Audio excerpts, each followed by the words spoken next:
Israel has reportedly made one of its largest land seizures in years in the occupied West Bank.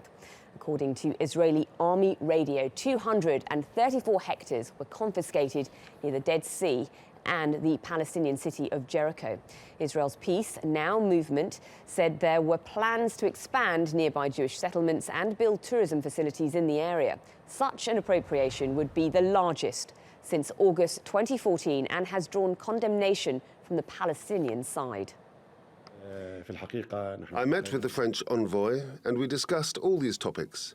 We discussed all the activities that the Israeli government is doing to destroy the two-state solution. So the international community now have to find the needed procedures to bind the Israeli government to stop the settlement activities, to stop confiscating lands and to stop the collective punishments. Because this Israeli government is a government that formed from settlers for the settlers. Gregg Carlstrom joins us now from Tel Aviv. Greg, what does this suggest about Israel's long-term intentions?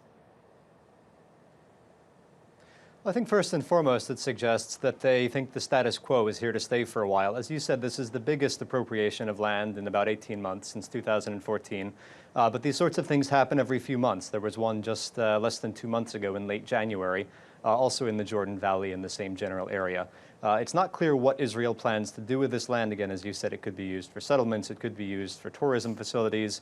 But this is land that is not in a major settlement block. It's not land that anyone thinks that Israel would keep in a final agreement with the Palestinians. And so I think these sorts of designations suggest that Israel doesn't think there's any agreement coming up in the near future. The timing of this has been quite interesting. It comes just after Vice President Joe Biden visited Israel. What's been the response by the United States?